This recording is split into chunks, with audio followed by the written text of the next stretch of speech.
ಶಾಸಕ ಆಗಿದ್ದು 2004ರಲ್ಲಿ ಆಗಿದ್ದು. ಆಗ ಈ ಕಾಂಗ್ರೆಸ್ ಪಾರ್ಟಿ ನನಗೆ ಸರಿಯಾಗಿ ಗೌರವ ಕೊಡ್ಲಿಲ್ಲ ಅಂತ ನಾನು ಜನತಾದಳಕ್ಕೆ ಸೇರ್ಕೊಂಡು ಈ ಜಿಲ್ಲೆಯಲ್ಲಿ ಸ್ಪರ್ಧೆ ಮಾಡಿದಾಗ ಕಂಪ್ಲೀಟ್ ಕಾಂಗ್ರೆಸ್ ವೈಟ್ ವಾಶ್ ಮಾಡಿದ್ರು.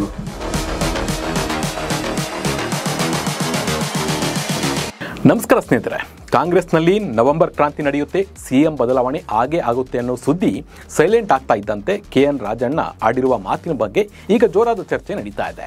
ರಾಹುಲ್ ಗಾಂಧಿ ಬಗ್ಗೆ ಮಾತನಾಡಿ ಸಚಿವ ಸ್ಥಾನ ಕಳ್ಕೊಂಡಿರುವ ರಾಜಣ್ಣ ಈಗ ಕಾಂಗ್ರೆಸ್ ಬಿಡೋ ಮಾತುಗಳನ್ನು ಆಡ್ತಾ ಇದ್ದಾರೆ. ಕಾಂಗ್ರೆಸ್ಗೆ ಕೈಕೊಟ್ಟು ಬಿಜೆಪಿನ ಅಥವಾ ಬೇರೆ ಯಾವುದೋ ಒಂದು ಪಕ್ಷದ ಬಾವುಟವನ್ನು ಹಿಡಿಯೋ ಹಿಂಟನ್ನು ಕೊಟ್ಟಿದ್ದಾರೆ. ಹಾಗಿದ್ರೆ ಸಿದ್ದರಾಮಯ್ಯರ ಆಪ್ತ KN ರಾಜಣ್ಣ ಬಿಜೆಪಿ ಸೇರ್ತಾರಾ?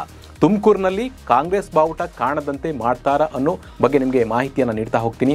ನಾನು ನಿಮ್ಮ ಶಿವರಾಜ್ ಬಾಣಂಕಿ. ನೀವು ಸುದ್ದಿಯಾನದ ಸಬ್ಸ್ಕ್ರೈಬರ್ ಆಗೋದನ್ನು ಮರಿಬೇಡಿ. ನಾನು ಶಾಸಕ ಆಗಿದ್ದು 2004ರಲ್ಲಿ ಆಗಿದ್ದು. ಆಗ ಈ ಕಾಂಗ್ರೆಸ್ ಪಾರ್ಟಿ ನನಗೆ ಸರಿಯಾಗಿ ಗೌರವ ಕೊಡ್ಲಿಲ್ಲ ಅಂತ ನಾನು ಜನತಾದಳಕ್ಕೆ ಸೇರ್ಕೊಂಡು ಈ ಜಿಲ್ಲೆನಲ್ಲಿ ಸ್ಪರ್ಧೆ ಮಾಡಿದಾಗ ಕಂಪ್ಲೀಟ್ ಕಾಂಗ್ರೆಸ್ ವೈಟ್ ವಾಶ್ ಮಾಡಿದ್ದು.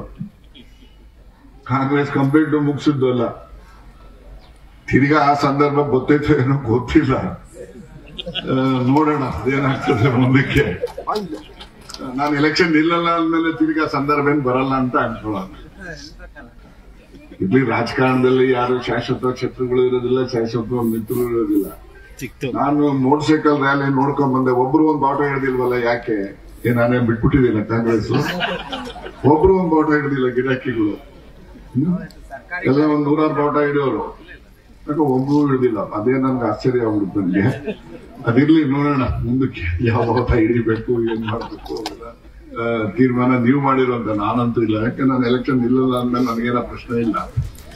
ಕೇಳಿದ್ರಿ ಅಲ್ವಾ ಮಾಜಿ ಸಚಿವ KN ರಾಜಣ್ಣ ಅವರ ಮಾತುಗಳನ್ನ. ಮಧುಗಿರಿಯ ಜನಸಂಪರ್ಕ ಸಭೆಯಲ್ಲಿ ಮಾತನಾಡಿ 2004ರಲ್ಲಿ ನನಗೆ ಕಾಂಗ್ರೆಸ್ ಪಾರ್ಟಿಯಲ್ಲಿ ಸರಿಯಾಗಿ ಗೌರವ ಕೊಟ್ಟಿಲ್ಲ ಅಂತ ನಾನು JDS ಸೇರಿದಾಗ ತುಮಕೂರು ಜಿಲ್ಲೆಯಲ್ಲಿ ಕಾಂಗ್ರೆಸ್ ಸಂಪೂರ್ಣ ವೈಟ್ ವಾಶ್ ಮಾಡಿದ್ವಿ. ಮತ್ತೆ ಅಂಥ ಸಂದರ್ಭ ಬಂದರೂ ಬರಬಹುದು.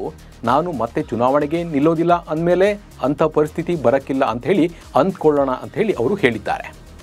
ಹಾಗೆ ಮಾತು ಮುಂದುವರಿಸಿ, ನಾನು ಮಧುಗಿರಿ ಕ್ಷೇತ್ರಕ್ಕೆ ಬಂದಾಗ ಕಾರ್ಯಕರ್ತರು ಕಾಂಗ್ರೆಸ್ ಬಾವುಟ ಹಿಡಿದು ರ್ಯಾಲಿ ಮಾಡ್ತಾ ಇದ್ರು. ಆದರೆ ಇಂದಿನ ರ್ಯಾಲಿಯಲ್ಲಿ ಯಾರೂ ಕೂಡ ಕಾಂಗ್ರೆಸ್ ಬಾವುಟ ಹಿಡಿದಿಲ್ಲ, ಎಲ್ಲಿಯೂ ಕೂಡ ಕಾಣಿಸ್ತಾ ಇಲ್ಲ. ಬಹುಶಃ ಅವರೆಲ್ಲರಿಗೂ ಕಾಂಗ್ರೆಸ್ ಮೇಲೆ ಬೇಸರ ಬಂದಿರಬೇಕು. ನಾನು ಯಾವ ಪಕ್ಷದ ಬಾವುಟ ಹಿಡಿಬೇಕು ಎಂದು ಮುಂದಿನ ದಿನಗಳಲ್ಲಿ ತೀರ್ಮಾನ ಮಾಡ್ತೀನಿ ಅಂತ ಹೇಳಿದ್ದಾರೆ. ರಾಜಣ್ಣ ಅವರ ಈ ಕೊನೆಯ ಮಾತು ರಾಜ್ಯ ರಾಜಕೀಯ ವಲಯದಲ್ಲಿ ಸಾಕಷ್ಟು ಚರ್ಚೆಗೆ ಕಾರಣವಾಗಿದೆ. ನಿಮಗೆ ಈ ರಾಜಣ್ಣನ ಮಾತು ಕೇಳಿದಾಗ ನಿಜಕ್ಕೂ ಆಶ್ಚರ್ಯ ಆಗುತ್ತೆ. ಯಾಕಂದರೆ ಕಾಂಗ್ರೆಸ್ ಪಕ್ಷಕ್ಕಾಗಿ ದುಡಿದ ಒಬ್ಬ ಕಾರ್ಯಕರ್ತ ಪಕ್ಷದ ವಿರುದ್ಧವೇ ಈ ರೀತಿ ಮಾತನಾಡೋದು ಸರಿನಾ ಅಂತ ಹೇಳಿ ಅನಿಸುತ್ತೆ. ಹಾಗೆ ಮತ್ತೆ ಕಾಂಗ್ರೆಸ್ ಗೌರವ ಕೊಟ್ಟಿಲ್ಲ ಅಂದರೆ ಬೇರೆ ಪಕ್ಷ ಸೇರ್ತೀನಿ ಅಂತ ಒಂದು ಮಾರ್ಮಿಕವಾಗಿ ಹೇಳಿದ್ದಾರೆ. ಆದರೆ ಇಲ್ಲಿ ರಾಜಣ್ಣ ಮತ್ತೆ JDS ಸೇರೋದು ಡೌಟ್ ಅಂತಲೇ ಹೇಳಲಾಗ್ತಾ ಇದೆ. ಹಾಗೆ ತನ್ನ ಸಿದ್ಧಾಂತಕ್ಕೆ ಅವರು ಬದ್ಧವಾಗಿದ್ದರೆ ಬಿಜೆಪಿಗೂ ಕೂಡ ಹೋಗಲ್ಲ. ಒಂದೇ ಕಾಂಗ್ರೆಸ್ನಲ್ಲೇ ಇರಬೇಕು, ಇಲ್ಲ ಪಕ್ಷೇತರವಾಗಿ ನಿಲ್ಲಬೇಕು. ಇಲ್ಲಿ ರಾಜಣ್ಣ ಸಚಿವ ಸ್ಥಾನ ಕಳೆದುಕೊಂಡಿದ್ದೇ ರಾಹುಲ್ ಗಾಂಧಿ ವಿಷಯದಲ್ಲಿ. ರಾಹುಲ್ ಗಾಂಧಿ ಅವರ ವೋಟ್ ಚೋರಿ ಆರೋಪಕ್ಕೆ ನನ್ನ ಬೆಂಬಲ ಇಲ್ಲ, ಊಹಾಪೋಹಗಳಿಗೆ ಯಾರು ಕೂಡ ಮಾನ್ಯತೆ ಕೊಡಬಾರದು ಅಂತ ರಾಜಣ್ಣ ಹೇಳಿದರು. ನಂತರ ಇವರು ಸಚಿವ ಸ್ಥಾನವನ್ನು ಕಳ್ಕೊಂಡ್ರು. ಸಿದ್ದರಾಮಯ್ಯ ಆಪ್ತರಾಗಿದ್ದರು. ರಾಹುಲ್ ಗಾಂಧಿ ಬಗ್ಗೆ ಮಾತನಾಡಿದ್ದಕ್ಕೆ ರಾಜಣ್ಣನ ತಲೆದಂಡ ಆಗಿತ್ತು. ಸಿದ್ದರಾಮಯ್ಯರ ಆಪ್ತರಾಗಿದ್ದರು, ರಾಹುಲ್ ಗಾಂಧಿ ಬಗ್ಗೆ ಮಾತನಾಡಿದ್ದಕ್ಕೆ ರಾಜಣ್ಣನ ತಲೆದಂಡ ಆಗಿತ್ತು. ಹೀಗಾಗಿ ರಾಜಣ್ಣ ಬಿಜೆಪಿಗೆ ಹೋದ್ರೂ ಹೋಗಬಹುದು. ಬಿಜೆಪಿಯವರು ಇದನ್ನು ಇಟ್ಕೊಂಡು ತಮ್ಮ ಪಕ್ಷಕ್ಕೆ ರಾಜಣ್ಣನನ್ನು ಕೂಡ ಸೇರಿಸ್ಕೊಳ್ಬಹುದು. ರಾಹುಲ್ ಗಾಂಧಿ ಸುಳ್ಳು ಆರೋಪದ ಬಗ್ಗೆ ಧ್ವನಿ ಎತ್ತಿದ್ದಾರೆ. ಅವರನ್ನು ಬಿಜೆಪಿಗೆ ಸೇರಿಸ್ಕೊಂಡ್ರೆ ತಪ್ಪೇನಿಲ್ಲ ಅಂತ ಹೇಳಿ ಬಿಜೆಪಿ ಬಗ್ಗೆ ಈ ಹಿಂದೆ ರಾಜಣ್ಣ ಮಾತನಾಡಿದ್ರು. ಅದನ್ನೆಲ್ಲ ಬದಿಗಿಟ್ಟು ರಾಜಣ್ಣನ ಮತ್ತೆ ಬಿಜೆಪಿಗೆ ಸೇರಿಸ್ಕೊಳ್ಬೋದು. ಹಾಗೆ ರಾಜಣ್ಣ ಕೂಡ ಬೇರೆ ಪಕ್ಷಕ್ಕೆ ಹೋಗ್ತೀನಿ ಅಂತ ಹೇಳಿ ಸಿದ್ದರಾಮಯ್ಯ ಮೂಲಕ ಕಳೆದುಕೊಂಡಿರುವ ಸಚಿವ ಸ್ಥಾನವನ್ನು ಪಡೆಯುವ ಪ್ರಯತ್ನವನ್ನು ಕೂಡ ಮಾಡ್ತಿರ್ಬೋದು. ರಾಜಣ್ಣನನ್ನು ಕಳೆದುಕೊಳ್ಳೋದಕ್ಕೆ ಸಿದ್ದರಾಮಯ್ಯಗೂ ಕೂಡ ರೆಡಿ ಇಲ್ಲ. ಹೀಗಾಗಿ ಹೈಕಮಾಂಡ್ ಅನ್ನು ಒಪ್ಪಿಸಿ ಸಚಿವ ಸ್ಥಾನ ನೀಡಿದ್ರೂ ಕೂಡ ಅಚ್ಚರಿ ಇಲ್ಲ. ಆದರೆ ರಾಜಣ್ಣ ಅವರ ಓಪನ್ ಸ್ಟೇಟ್ಮೆಂಟ್ ಕಾಂಗ್ರೆಸ್ ಪಕ್ಷಕ್ಕೆ ಹೊಡೆತ ನೀಡ್ತಿರೋದಂತೂ ಸತ್ಯ. ಹಾಗೆ ರಾಜಣ್ಣ ಹೈಕಮಾಂಡ್ಗೂ ಕೂಡ ಪತ್ರ ಬರೆದಿದ್ದಾರಂತೆ. ರಾಜಣ್ಣನೇ ಹೇಳಿದಂತೆ, ನಾನು ಈ ಹಿಂದೆ ನಡೆದ ಘಟನೆಯ ಬಗ್ಗೆ ಸಂಪೂರ್ಣವಾದ ವಿವರವುಳ್ಳ ಪತ್ರವನ್ನು ಹೈಕಮಾಂಡ್ಗೆ ಕಳಿಸಿದ್ದೇನೆ. ನಾನು ಅವರನ್ನು ಭೇಟಿ ಮಾಡೋದಕ್ಕೆ ಸಮಯವನ್ನು ಕೇಳಿದ್ದೇನೆ. ನಾನು ಯಾವುದೇ ಮಂತ್ರಿ ಸ್ಥಾನ ಕೊಡಿ ಅಂತ ಕೇಳಿಲ್ಲ. ಹೈಕಮಾಂಡ್ನಲ್ಲಿ ನಮ್ಮ ಬಗ್ಗೆ ತಪ್ಪು ಅಭಿಪ್ರಾಯ ಮೂಡಿದೆ, ಅದನ್ನು ಕ್ಲಿಯರ್ ಮಾಡುವ ಸಮಯ ಕೇಳಿದ್ದೇನೆ ಅಂತ ಹೇಳಿ ರಾಜಣ್ಣ ಹೇಳಿದ್ದಾರೆ. ಆದರೆ ರಾಜಣ್ಣ ಬರೆದ ಪತ್ರವನ್ನು ಹೈಕಮಾಂಡ್ ನೋಡಿಯೋ ಇಲ್ವೋ ಗೊತ್ತಿಲ್ವಂತೆ. ಯಾಕಂದರೆ ಅವ್ರ ಕಡೆಯಿಂದ ಯಾವುದೇ ಒಂದು ರೆಸ್ಪಾನ್ಸ್ ಕೂಡ ಬಂದಿಲ್ಲ.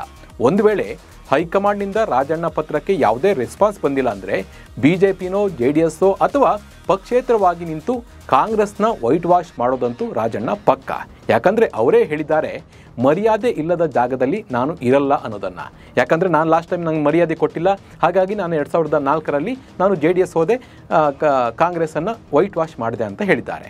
ಹೀಗಾಗಿ ಮುಂದೆ ಏನು ಮಾಡ್ತಾರೆ, JDS ಸೇರಿದ್ದನ್ನು ಮತ್ತೆ ಇಲ್ಲಿ ನೆನಪಿಸಿದ್ದಾರೆ.